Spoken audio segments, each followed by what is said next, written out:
नमस्कार दोस्तों, supreme power equipment limited का आईपीओ 21 दिसंबर से 26 दिसंबर के बीच में ओपन होने वाला है। आज हम कंपनी के बारे में और आईपीओ से रिलेटेड सभी इंपॉर्टेंट डिटेल्स को डिस्कस करेंगे। सबसे पहले हम ये देखते हैं कि supreme power equipment limited company काम क्या करती है। 1994 में कंपनी की शुरुआत हुई और कंपनी मैन्युफैक्चरिंग सेक्टर से जुड़ी हुई है। कंपनी ट्रांसफॉर्मर बनाती है। वो ट्रांसफॉर्मर्स जो इलेक्ट्रिसिटी के वोल्टेज को कम ज्यादा करने में काम में आता है, वो ट्रांसफॉर्मर्स कंपनी मैन्युफैक्चरिंग करती है। तो कंपनी काफी सारे तरह के ट्रांसफॉर्मर्स को मैन्युफैक्चरिंग करती है। उसमें पावर ट्रांसफॉर्मर्स आ जाता है, डिस्ट्रीब्यूशन ट्रांसफॉर्मर आ जाता है, जैसे यहाँ से बिजली कहीं दूर ले जानी है तो उसके बीच में ट्रांसफॉर्मर्स की जरूरत पड़ती है, तो वो वाले ट्रांसफॉर्मर भी कंपनी मैन्युफैक्चरिंग करती है। विंड मिल के लिए भी कंपनी ट्रांसफॉर्मर बनाती है। विंड मिल से जैसे इलेक्ट्रिसिटी प्रोड्यूस होती है, उस इलेक्ट्रिसिटी को सही जगह पे पहुंचाने के लिए ट्रांसफॉर्मर की जरूरत पड़ती है, तो वो ट्रांसफॉर्मर भी कंपनी बनाती है। सोलर ट्रांसफॉर्मर्स भी कंपनी बनाती है। सोलर एनर्जी को पावर स्टेशन तक पहुंचाने के लिए ट्रांसफॉर्मर्स की जरूरत पड़ती है। एनर्जी एफिशिएंट ट्रांसफॉर्मर्स भी कंपनी बनाती है। तो बेसिकली अगर बात करें तो कंपनी काफी तरह के ट्रांसफॉर्मर बनाती है जो अलग अलग इंडस्ट्रीज में या अलग अलग पावर डिस्ट्रीब्यूशन में काम आते हैं। अब अगर कंपनी के फ्यूचर की बात करें कि फ्यूचर में किस तरह की डिमांड ट्रांसफॉर्मर्स की रहने वाली है, तो दोस्तों जैसे हमें पता है कि इलेक्ट्रिसिटी की नीड कभी भी खत्म नहीं होने वाली है। उसका मोड जरूर चेंज हो रहा है आजकल। पहले कोयले या पेट्रोलियम प्रोडक्ट्स को जलाकर इलेक्ट्रिसिटी प्रोड्यूस की जाती थी, पर आजकल ग्रीन एनर्जी की तरफ हम स्विच हो रहे हैं, तो हमें दोनों ही मोड में ट्रांसफॉर्मर्स की जरूरत पड़ने वाली है। और दोस्तों जैसे ही इलेक्ट्रिक व्हीकल चलन में आने वाला है तो पावर स्टेशन की जरूरत पड़ने वाली है। पावर स्टेशन बनाने में, उसकी इलेक्ट्रिसिटी को मैनेज करने में ट्रांसफॉर्मर का काफी मेजर रोल रहने वाला है। अगर कंपनी के कुछ मेजर कस्टमर्स की हम बात करें तो उसमें Vestas, Suzlon, Siemens Gamesa, Triveni engineering, NEG Micron, PSG, Inventa technologies, L&T, Pioneer Natural Resources और तमिलनाडु इलेक्ट्रिसिटी बोर्ड,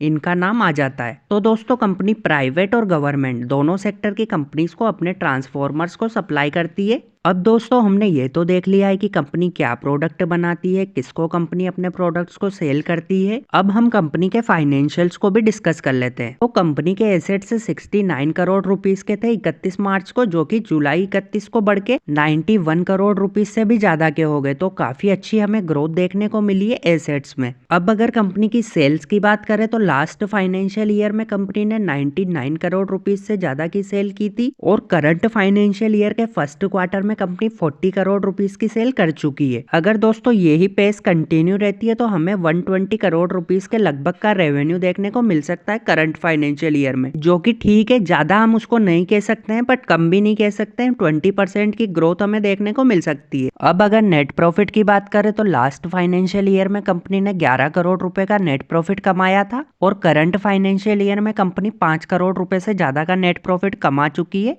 3 महीने के अंदर ही। तो नेट प्रॉफिट में तो हमें शानदार ग्रोथ देखने को मिल रही है। अब अगर कंपनी के मार्जिन्स की हम बात करें तो लास्ट फाइनेंशियल ईयर में कंपनी का नेट प्रॉफिट मार्जिन 11% के लगभग था, जो कि करंट फाइनेंशियल ईयर में 12.5% से भी ज्यादा का रहा है। तो काफी शानदार है दोस्तों। धीरे धीरे कंपनी का नेट प्रॉफिट मार्जिन हमें बढ़ता हुआ नजर आ रहा है, और हमें कंपनी के नेटवर्थ और रिजर्व्स में भी बढ़त देखने को मिल रही है। अब अगर कंपनी की बोरोविंग्स की बात करें, 31 मार्च के दिन कंपनी की बोरोविंग्स 20 करोड़ रुपए थी, जो 31 जुलाई के दिन बढ़ के 21 करोड़ 53 लाख रुपए पे आ गई। थोड़ा बहुत हमें कंपनी की बोरोविंग्स में इंक्रीमेंट देखने को मिला है, पर ये जो बिजनेस है कंपनी का, इसमें कंपनी को वर्किंग कैपिटल की काफी ज्यादा जरूरत होती है। लाखों करोड़ों रुपए में एक ट्रांसफॉर्मर बनता है, तो पहले कंपनी को उसको बनाना होता है, तो उसमें काफी ज्यादा पैसे की रिक्वायरमेंट होती है। आगे हम वीडियो में बात करेंगे कि कंपनी जो पैसा ले रही है आईपीओ के जरिए, क्या उससे अपनी बोरोविंग्स का रीपेमेंट करेगी या फिर नहीं करेगी। अब अगर कंपनी की ऑर्डर बुक की बात करें तो कंपनी के पास 52.5 करोड़ रुपए से ज्यादा के ऑर्डर्स पड़े हुए हैं ऑलरेडी, जो कि काफी अच्छी बात हो जाती है इन्वेस्टर्स के नजरिए से। अब दोस्तों हम आईपीओ से रिलेटेड भी कुछ इंपॉर्टेंट डिटेल्स है, उनको भी डिस्कस कर लेते हैं। 21 से 26 दिसंबर के बीच में आईपीओ ओपन रहने वाला है। 61 से 65 रुपए पर शेयर प्राइस बेट रखा गया है। एक लॉट में 2000 शेयर्स को रखा गया है। टोटल अगर आईपीओ की इश्यू साइज की बात करें तो 46 करोड़ 67 लाख रुपए कंपनी आईपीओ के जरिए लेने वाली है, और जो पूरा का पूरा 46 करोड़ 47 लाख का पोर्शन है वो फ्रेश इशू रहने वाला है। तो जो भी पैसा कंपनी 46 करोड़ 67 लाख रुपए लेने वाली है इन्वेस्टर्स से, वो पूरा का पूरा पैसा कंपनी की ग्रोथ में काम आने वाला है। ये काफी अच्छी बात हो जाती है। आईपीओ को अगर कैटेगरी वाइज देखें तो 35% पोर्शन रिटेल इन्वेस्टर्स के लिए रिजर्व रखा गया है। रिटेल कैटेगरी में आपको मिनिमम 1 लोट को अप्लाई करना पड़ेगा और उसका टोटल अमाउंट 1,30,000 रुपए निकल के आता है। अब अगर कंपनी के प्रमोटर्स की शेयर होल्डिंग की बात करें तो अभी कंपनी के प्रमोटर्स के पास कंपनी की 79% हिस्सेदारी है, जो कि इस आईपीओ के बाद घट के 57.54% पे आ जाएगी। तो दोस्तों 51% से ज्यादा रहने वाली है आईपीओ के बाद प्रमोटर्स की होल्डिंग, तो दिक्कत वाली कोई बात नहीं है। तो दोस्तों इस आईपीओ में एंकर इन्वेस्टर्स के लिए भी कुछ पोर्शन को रिजर्व रखा गया है। एंकर इन्वेस्टर्स के लिए बिडिंग 20 तारीख को ओपन हो जाएगी और उसमें 18,70,000 शेयर्स को ऑफर किया गया है और उसका टोटल अमाउंट 12,16,00,000 रुपए निकल के आता है। अब अगर कंपनी से जुड़े कुछ इंपॉर्टेंट रेशियोज की बात करें तो कंपनी 10 के पीई मल्टीपल पे अपने आईपीओ को लेकर आ रही है। रिटर्न ऑन इक्विटी कंपनी का 60% के लगभग निकल के आता है। Return on capital employed company का 83% के लगभग है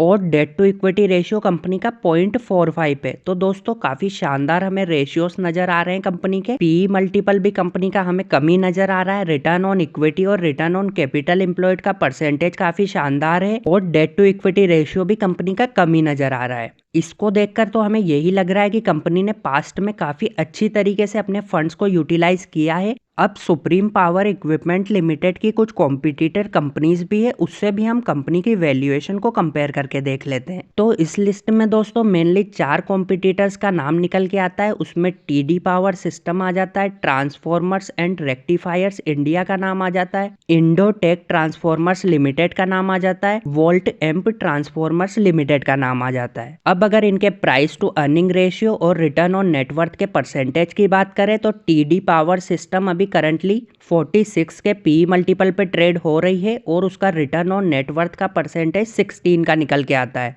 transformers and rectifiers India company 58 से ज्यादा के पी मल्टीपल पे अभी ट्रेड हो रही है और उसका रिटर्न ऑन नेटवर्थ का परसेंटेज 9.7% निकल के आता है। उसी तरीके से इंडोटेक ट्रांसफॉर्मर्स 18 से ज्यादा के पी मल्टीपल पे ट्रेड हो रही है और उसका रिटर्न ऑन नेटवर्थ का परसेंटेज 15 का निकल के आता है। वोल्ट एम्प ट्रांसफॉर्मर्स कंपनी 22 के पी मल्टीपल पे ट्रेड हो रही है और उसका रिटर्न ऑन नेटवर्थ का परसेंटेज 19 से ज्यादा का निकल के आता है। तो दोस्तों पी मल्टीपल और रिटर्न ऑन नेटवर्थ के परसेंटेज से अगर हम कंपेयर करके देखें तो उसमें सुप्रीम पावर इक्विपमेंट लिमिटेड हमें काफी बेटर नजर आ रही है। कंपनी काफी कम वैल्यूएशन पे अपने आईपीओ को लेकर आ रही है, बस 10 के पी मल्टीपल पे अपने आईपीओ को लेकर आ रही है। और अगर आप इन कंपनीज से कंपेयर करके देखेंगे तो ये कंपनीज काफी ज्यादा पे अभी ट्रेड हो रही है। और अगर रिटर्न ऑन नेटवर्थ के परसेंटेज की बात करें तो अभी 60% के लगभग है सुप्रीम पावर इक्विपमेंट लिमिटेड का, जो कि इन सभी कंपनीज में सबसे ज्यादा है। अब अगर दोस्तों कंपनी के टॉप 5 कस्टमर्स की बात करें जिन्होंने फाइनेंशियल ईयर 23 में कंपनी के रेवेन्यू में सबसे ज्यादा कंट्रीब्यूट किया था, तो उसमें 10 जेडको, 10 ट्रांसको कंपनी का नाम आ जाता है, श्री अंबिरामी इंजीनियरिंग कंपनी का नाम आ जाता है, एएच कंस्ट्रक्शंस लिमिटेड का नाम आ जाता है। तो दोस्तों ये 10 जेडको और 10 ट्रांसको जो कंपनी है इसने सबसे ज्यादा रेवेन्यू में कंट्रीब्यूट किया है 24% और 21.5%। ये दोनों कंपनीज दोस्तों तमिलनाडु इलेक्ट्रिसिटी बोर्ड से जुड़ी हुई कंपनीज है, तो इन दोनों कंपनीज ने सबसे ज्यादा कंपनी के रेवेन्यू में कंट्रीब्यूट किया है। अब दोस्तों इसमें अगर हम नेगेटिव पॉइंट की बात करें तो 45% जो कंपनी का टोटल रेवेन्यू है वो सिंगल एंटिटी से ही आ रहा है, मतलब तमिलनाडु इलेक्ट्रिसिटी बोर्ड की ही 2 कंपनी से आ रहा है। तो दोस्तों इसे देखकर तो हमें यही नजर आ रहा है कि कंपनी की डिपेंडेंसी काफी ज्यादा है इन टॉप 2 कस्टमर्स पे। अगर दोस्तों इस कंपनी से अगर कंपनी को ऑर्डर मिलने बंद हो जाते हैं तो कंपनी का 45% का रेवेन्यू का इसमें कॉन्ट्रीब्यूशन जाता है, तो वो काफी बड़ा पोर्शन हो जाता है। तो ये एक दोस्तों पॉइंट निकल के आता है कि कंपनी की टॉप 2-3 कस्टमर्स पे डिपेंडेंसी काफी ज्यादा है। अब अगर कंपनी के ऑब्जेक्टिव की बात करें कि कंपनी जो पैसा आईपीओ के जरिए लेने वाली है उसको कहां पे यूज में लेगी, तो दोस्तों कंपनी उससे कैपिटल एक्सपेंडिचर करने वाली है। मतलब कोई नई मैन्युफैक्चरिंग यूनिट को बना रही है तो उसमें कंपनी आईपीओ के जरिए जो पैसा आने वाला है उसको काम में लेगी। और कंपनी की कुछ वर्किंग कैपिटल की रिक्वायरमेंट भी है। जैसे मैंने आपको बताया था, इस बिजनेस में काफी ज्यादा वर्किंग कैपिटल की रिक्वायरमेंट होती है, तो उसमें भी कंपनी इस पैसे को काम में लेने वाली है और छोटे मोटे जो आईपीओ के जरिए कुछ खर्चा होगा उसमें काम में लेगी। अगर ओवरऑल हम कंपनी के ऑब्जेक्टिव की बात करें तो काफी अच्छा नजर आ रहा है। नया मैन्युफैक्चरिंग यूनिट बनाने में काम में लेने वाली है, तो उससे आने वाले समय में कंपनी की सेल्स भी इंक्रीज होगी और वर्किंग कैपिटल की रिक्वायरमेंट को पूरा करने में काम में लेने वाली है। इसका मतलब इसको नए लोन्स अब नहीं लेने पड़ेंगे। और अगर नेगेटिव पॉइंट की बात करें दोस्तों, तो थोड़ा बहुत पैसा कंपनी अपनी बोरोविंग्स को रिड्यूस करने में काम में ले सकती थी। अब अगर कंपनी के ग्रे मार्केट प्रीमियम की बात करें तो अभी 54 रुपीज पर शेयर कंपनी का ग्रे मार्केट प्रीमियम चल रहा है। लिस्टिंग की बात करें तो हमें 119 रुपए पर शेयर पे आईपीओ की लिस्टिंग देखने को मिल सकती है। अगर परसेंटेज में बात करें तो 83% का हमें गेन देखने को मिल सकता है। अब दोस्तों जल्दी से आप मुझे कमेंट करके बताइए कि क्या आप इस आईपीओ में अप्लाई करेंगे या फिर इस आईपीओ को इग्नोर करेंगे। अप्लाई करने से पहले एक बार कंपनी का रेड हियरिंग प्रोस्पेक्टस और ड्राफ्ट रेड हियरिंग प्रोस्पेक्टस को जरूर रीड कीजिएगा।